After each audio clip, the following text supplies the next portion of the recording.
नमस्कार. आपण सगळेच व्हॉट्सॲप किंवा टेलिग्रामसारखे ॲप्स वापरतो, नाही का? तर मग ही बातमी खूप महत्त्वाची आहे.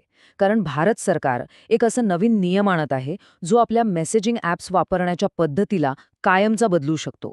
चला तर मग हा नियम नेमका काय आहे, हे सविस्तरपणे समजून घेऊया. तर पहिला प्रश्न हाच आहे की आपलं व्हॉट्सॲप नक्की का बदलणार आहे.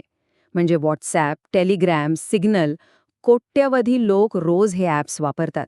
मग अचानक सरकारला असा नवीन नियम आणायची गरज का पडली? या प्रश्नाच्या मुळाशी जाऊया.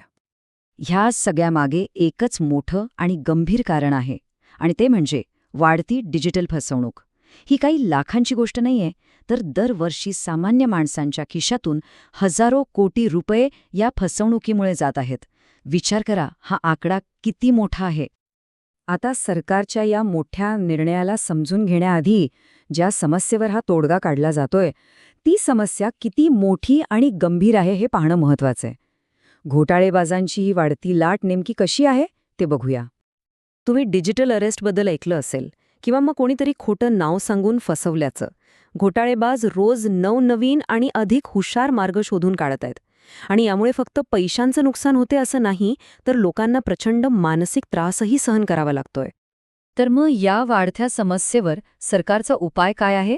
बरं, त्यांनी एक नवीन आणि खूप पॉवरफुल शस्त्र आणले, ज्याचे नाव आहे सिम बाइंडिंग. चला पाहूया हे सिम बाइंडिंग नक्की काय आहे.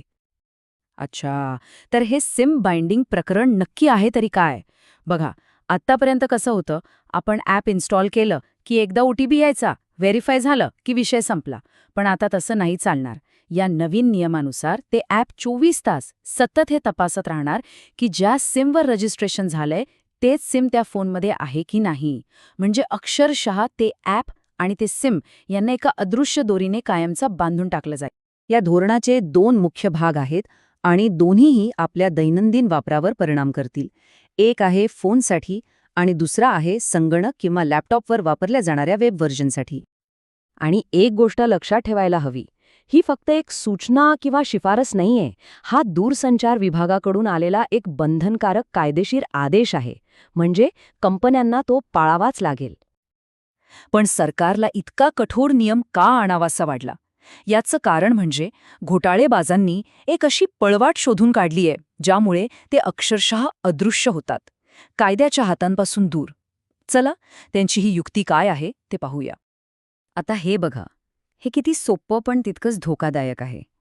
गुन्हेगार फक्त या 4 सोप्या स्टेप्स वापरून कायद्याच्या कचाट्यातून पूर्णपणे निसटतात आणि एक डिजिटल भूत बनतात, ज्यांना शोधणं जवळजवळ अशक्य होऊन बसतं. आणि हेच या समस्येचं मूळ आहे. एकदा का सिम नष्ट झालं की तो वापरकर्ता पोलिसांच्या रडारवरून पूर्णपणे गायब होतो. वायफाय आणि VPNच्या मागे लपून तो एक असा डिजिटल भूत बनतो ज्याचा माग काढणं शक्यच नसतं. या सगळ्यामुळे आपण एका मोठ्या द्विधा मनस्थितीत येऊन पोहोचतो. एका बाजूला आहे देशाची आणि नागरिकांची सायबर सुरक्षा आणि दुसऱ्या बाजूला आहे आपलं डिजिटल स्वातंत्र्य आणि वापरातील सोय. या दोन्हींमध्ये ताळमेळ कसा साधायचा, हाच खरा मोठा प्रश्न आहे. आता बघा, एका बाजूला सुरक्षेसाठी हे पाऊल अगदी आवश्यक वाटतं. गुन्हेगारांना पकडणं सोपं होईल. पण दुसऱ्या बाजूला यामुळे सामान्य वापरकर्त्यांच्या मनात आणि डिजिटल हक्कांसाठी लढणाऱ्यांच्या मनात अनेक प्रश्न निर्माण झाले आहेत. तर मग याचा सर्वात जास्त परिणाम कोणावर होणार? जरी या नियमाचं लक्ष गुन्हेगार असले तरी याचा फटका परदेशात प्रवास करणाऱ्यांना, डेस्कटॉप ॲप्स वापरणाऱ्या व्यावसायिकांना किंवा एकापेक्षा जास्त डिव्हाइस वापरणाऱ्या सामान्य लोकांनाही बसणार आहे. त्यांच्या डिजिटल आयुष्यात यामुळे मोठे बदल होणार आहेत. चला, आता शेवटी पाहूया की या निर्णयामुळे भारत जगात कुठे उभा राहतो.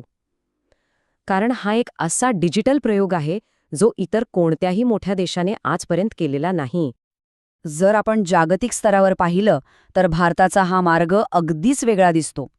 चीन ओळखपत्रावर भर देतो, तर अमेरिका आणि युरोप डेटाच्या गोपनीयतेवर. पण थेट सिम कार्डलाच ॲपसोबत बांधून ठेवण्याचा हा नियम जगातला सगळ्यात कठोर नियम मानला जात आहे. आणि हे बदल काही वर्षांनी नाही तर लगेचच होणार आहेत. मेसेजिंग कंपन्यांना हे सगळं लागू करण्यासाठी फक्त 90 दिवसांची मुदत दिली जाणार आहे. म्हणजे घड्याळाचे काठे खूप वेगाने फिरत आहेत.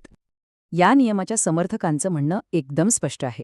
ते म्हणतात की सुरुवातीला थोडी गैरसोय झाली तरी चालेल, पण सायबर फसवणूक, ब्लॅकमेलिंग आणि डिजिटल हल्ल्यांपासून मिळणारं दीर्घकालीन संरक्षण हे जास्त महत्त्वाचं आहे.